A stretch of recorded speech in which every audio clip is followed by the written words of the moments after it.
Hello दोस्तों, आपने कभी ना कभी इन महाशय को तो ज़रूर देखा होगा। और अगर देखा होगा तो इनका ये वाला फेमस डायलॉग तो सुना ही होगा। तो क्या हर गुनाह की सज़ा फांसी ही है? आज हम इसी बारे में बात करेंगे कि इंडिया में कैपिटल पनिशमेंट यानी कि मौत की सज़ा कब सुनाई जाती है। So let's get started. किसी ने किसी का मर्डर कर दिया तो क्या डायरेक्ट उसे फांसी की सज़ा दे दी जाएगी? हाँ, पहले होता था 1983 से पहले, लेकिन 1983 में सुप्रीम कोर्ट ऑफ इंडिया ने Mithu Singh versus state of Punjab के केस में सेक्शन 303 को अनकॉन्स्टिट्यूशनल कर दिया। सेक्शन 303 में क्या था? बस एक फांसी की सज़ा ही दे रखी थी। अगर किसी लाइफ कन्विक्ट ने किसी का मर्डर किया तो उसे बस फांसी मिलेगी और कोई प्रोविज़न ही नहीं है। But Mithu Singh versus state of Punjab के केस से ये सिनेरियो बदल गया और सुप्रीम कोर्ट ने बोला section 303 is unconstitutional and violets article 14 and 21 of the Indian constitution. तो इससे ये बात तो साबित हो गई कि जिस सेक्शन में बस मौत की सज़ा दे रखी थी वो अनकॉन्स्टिट्यूशनल माना जाएगा। लेकिन अब क्वेश्चन ये था कि मौत की सज़ा यानी डेथ पेनल्टी यानी कैपिटल पनिशमेंट कब दी जा सकती है। तो इसके लिए Bachan Singh versus state of Punjab का केस था, जिसमें कि ऑनरेबल सुप्रीम कोर्ट ने rarest of the rare case theory को इंट्रोड्यूस किया। According to the rarest of the rare case theory, अगर किसी व्यक्ति ने, किसी आदमी ने, पर्सन ने अगर इन 5 कंडीशनों में किसी का होमिसाइड किया है तो बस उसे ही फांसी की सज़ा मिलेगी। और वो 5 कंडीशन क्या हैं? First, genocide. Second, brutal murder. Third, assassination. Fourth, murder by security guard. And fifth, honour killing. अब हम एक एक करके इन पॉइंट्स के बारे में डिटेल्स में डिस्कशन करते हैं।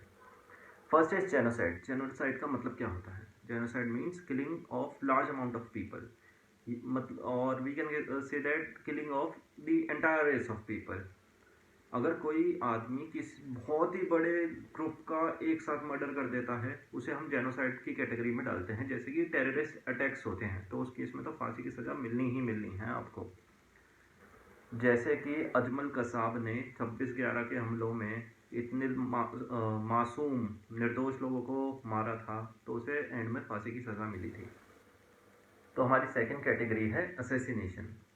अब असैसिनेशन क्या होता है? ऐसी असैसिनेशन का मतलब है किसी फेमस पर्सनैलिटी, किसी पब्लिक फिगर का मर्डर कर देना। तो इसमें इसकी ज़रूरत नहीं है कि बहुत सारे लोगों का एक साथ मर्डर करना, जैसे कि जेनोसाइड में था। असैसिनेशन में किसी एक फेमस पर्सनैलिटी का किसी ने मर्डर किया तो उसको according to Indian law, according to Bachan Singh judgement, फांसी की सज़ा मिलेगी। अब वो क्या है? एग्जाम्पल चाहिए? इंदिरा गांधी असैसिनेशन, राजीव गांधी असैसिनेशन, ये दोनों असैसिनेशन थे फेमस पर्सनैलिटीज़ के।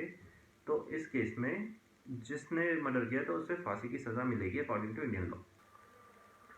सो our third category is brutal murder. Brutal murder क्या होता है? किसी की बेरहमी से हत्या कर देना। आपको याद होगा दिल्ली में एक तंदूर कांड हुआ था जिसमें कि एक हस्बैंड ने अपनी वाइफ के छोटे छोटे पीस करके मार के तंदूर में जला दिया था। बहुत ही बेरहमी से मारा, हाथ पैर काट दिए, किसी ने किसी को गोली मार दी। दैट सपोज बंदूक मार दी, गोली मार दी, मर गया। That is not brutal murder. Brutal murder होता है छोटे छोटे पीस काट के बहुत ही बेरहमी से दर्दनाक मौत किसी को देना। अगर किसी ने ऐसा किया है तो उसे ज़रूर ही ज़रूर फांसी की सज़ा मिलेगी। आगे बढ़ने से पहले अगर आपको ये वीडियो अभी तक पसंद आ रहा है तो वीडियो को लाइक कीजिए और चैनल को सब्सक्राइब कीजिए। और बताइए, कमेंट बॉक्स में लिख के बताइए कैसे इस वीडियो को और ज़्यादा इम्प्रूव किया जा सकता है। तो 3 कंडीशंस तो हमने समझ ली हैं, आगे बढ़ते हैं। तो fourth condition, what is the fourth condition? चौथी कंडीशन है हमारी मर्डर बाय सिक्योरिटी गार्ड। अगर रक्षक ही भक्षक बन जाए, मतलब आपने किसी को सिक्योरिटी पे रखा, उसने ही आपको मार दिया। याद है इंदिरा गांधी जी के केस में क्या हुआ था? उन्हीं के खुद के सिक्योरिटी गार्ड्स ने ही उनकी असैसिनेशन कर दिया था। वो दोनों कैटेगरी में आए थे, असैसिनेशन में भी और मर्डर बाय सिक्योरिटी गार्ड। अरे भाई, आप अपनी लाइफ को किसी और के हाथ में सौंप रहे हैं तो वो ही बंदा आपको मार देता है तो इस केस में उसे फांसी की सज़ा मिलेगी। अगर आपका ही सिक्योरिटी गार्ड, आपका ही बॉडीगार्ड आपको ही मार दे, इस केस में फांसी की सज़ा होगी। So last but not the least, honour killing. तो आखिर ऑनर किलिंग है क्या? जैसा कि आप नाम से समझ पा रहे हैं, ऑनर अपने प्राइड के लिए किसी की हत्या कर देना।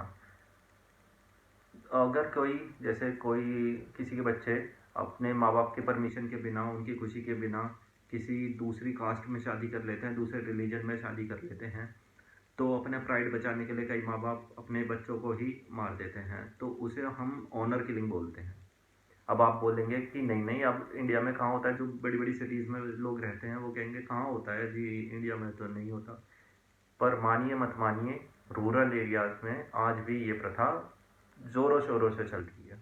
और ना ही बस रूरल एरियाज़ में, बल्कि अर्बन एरियाज़ में भी, कई बड़े बड़े शहरों में भी, यहाँ तक कि दिल्ली, मुंबई, ऐसी जगहों पे भी ये होता है। और ये मैं खुद नहीं कह रहा, स्टेटिस्टिक्स बताते हैं कि कितने, और पूरे केसेस तो रिपोर्ट ही नहीं कर होते हैं।